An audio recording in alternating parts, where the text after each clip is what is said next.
My son's first decision after he took control of the family business left me speechless. I, 58M, have spent 35 years building my construction company from the ground up. Last month, I finally decided to hand over the reins to my son, believing he was ready. I couldn't have been more wrong, and now I'm faced with the hardest decision of my life. Let me start from the beginning. I founded this company in 1989 with nothing but a used truck, some tools, and a loan from my father-in-law. Those early years were brutal, working 18-hour days, taking any job I could get, sometimes sleeping in the truck between sites. My wife worked 2 jobs to keep us afloat while also raising our newborn son. We barely saw each other that first year, passing like ships in the night, but she never complained. She believed in me, in us, in what we were building. By the time our son was 5, we had grown to a team of 15. I still remember his first visit to a construction site.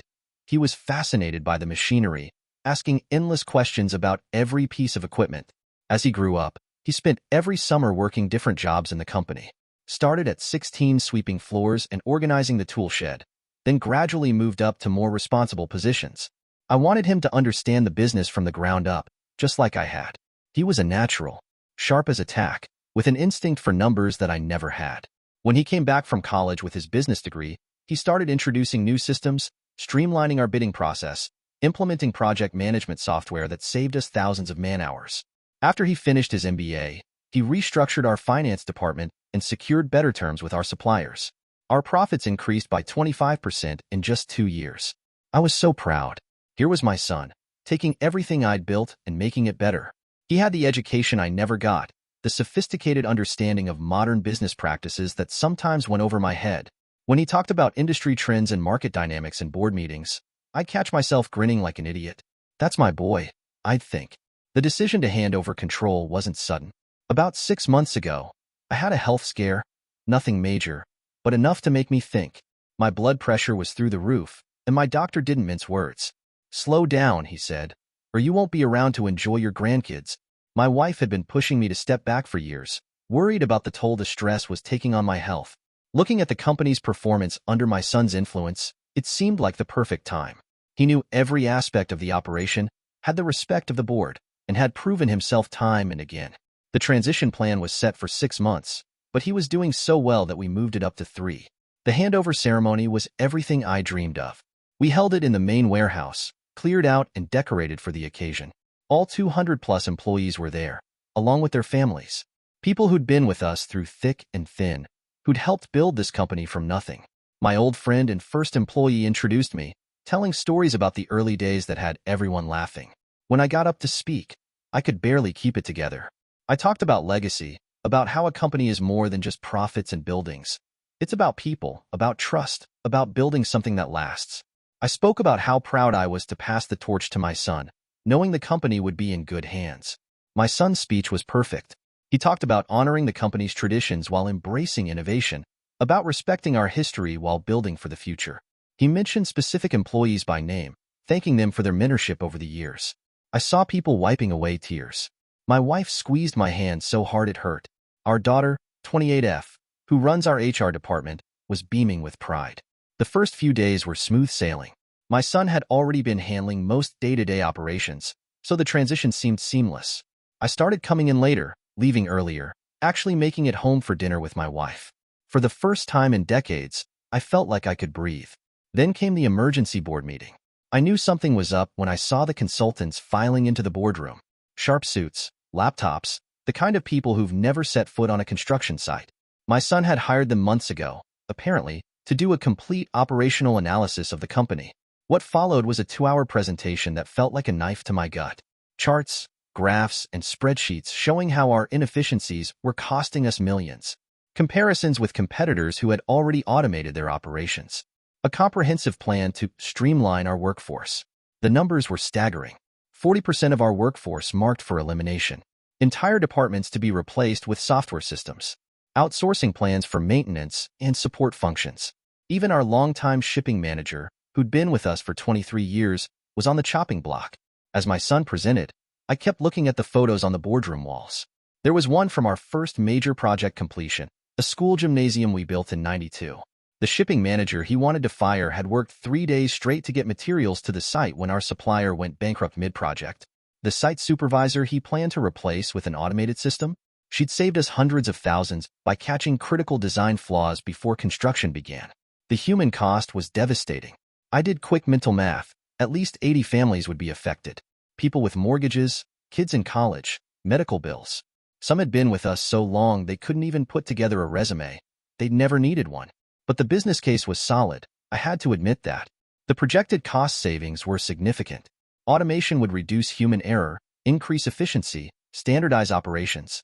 Our profit margins would jump by 30% within 12 months.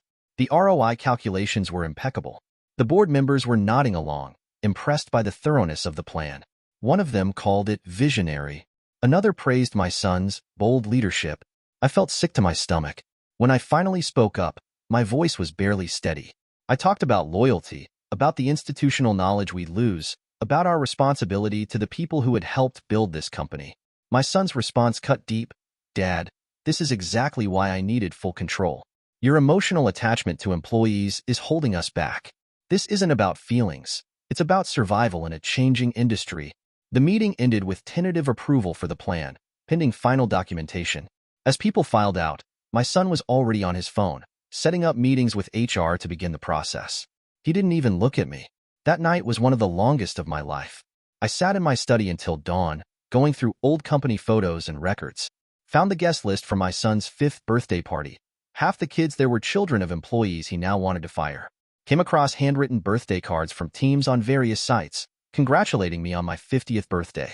Letters from employees' kids thanking the company for their college scholarships. My wife found me there at sunrise, still in my suit from the day before. You built this company on relationships, she said quietly. Don't let him tear that down. I spent the next day making calls, reviewing our shareholders agreement, talking to our company lawyers. As majority shareholder, I had options. By evening, I had called for an emergency shareholders meeting, exercising rights I hadn't planned to use for years. When my son found out, he was livid. You promised me full control, he kept saying. You're undermining my authority. This is exactly what every book on family business succession warns against. The shareholders meeting was tense. My son presented his plan again, this time with even more data and projections. He argued passionately about the need to adapt, about how sentiment couldn't stand in the way of progress. He wasn't wrong about the industry trends. Automation was coming, one way or another. But when I stood up to speak, I talked about something different. I proposed an alternative, a gradual transition plan spread over 3 years instead of 6 months. It included retraining programs for employees whose positions would be automated, phased implementation of new systems, and voluntary retirement packages for those within 5 years of retirement age. Yes, it would cost more upfront. Yes, our profit margins wouldn't jump as quickly, but it would preserve our workforce's dignity and our company's reputation. The vote was close, 52% to 48% in favor of my plan. My son didn't say a word during the count. When it was announced, he stood up, straightened his tie, and walked out. His resignation letter was on my desk the next morning. That was 2 weeks ago. My daughter tells me he's already received offers from several Fortune 500 companies. Apparently, his presentation about automation and efficiency impressed some big players in the industry. Part of me is proud. He's clearly talented, clearly going to be successful. But another part of me mourns what could have been. I'm back as interim CEO while we search for a replacement. My blood pressure is probably worse than ever, but I sleep better at night. Yesterday, I had lunch in the break room with some of the employees who would have been laid off. We didn't talk about what almost happened, but the gratitude in their eyes said everything. The hardest part is family gatherings. My son hasn't spoken to me since the shareholders meeting. He didn't come to Sunday dinner last week, the first one he's missed in years. My wife is torn between us, trying to mediate but not taking sides. Our daughter understands both perspectives. She sees the business necessity of modernization but also values the human element of our company culture. The board meets next week to discuss our path forward. My son's office is still untouched, his family photos still on the desk, his resignation letter burning a hole in my drawer. Every time I walk past, I wonder if I made the right choice. Did I fail as a father by not teaching him the true meaning of leadership? Or did I fail as a businessman by letting emotions influence my decisions? Looking ahead, I know changes are coming. Automation isn't just a trend, it's the future. But surely there's a way to move forward without sacrificing our humanity. The company will modernize, but we'll do it our way, gradually, responsibly, with respect for the people who helped build it. They say business isn't personal, but in a family business, everything is personal. Maybe that's both our greatest strength and our biggest weakness. I gave my son full control because I thought he was ready. His first decision showed me that while I had taught him how to run a business, I had failed to teach him how to lead one.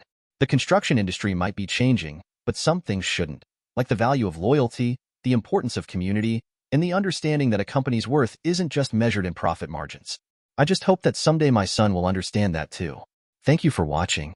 If you enjoyed this story, please hit that subscribe button. Don't forget to give it a thumbs up and share it with friends or family who might enjoy it too. Your support means a lot. And if you have any thoughts, questions, or story ideas, drop them in the comments below. I'd love to hear from you. See you in the next story.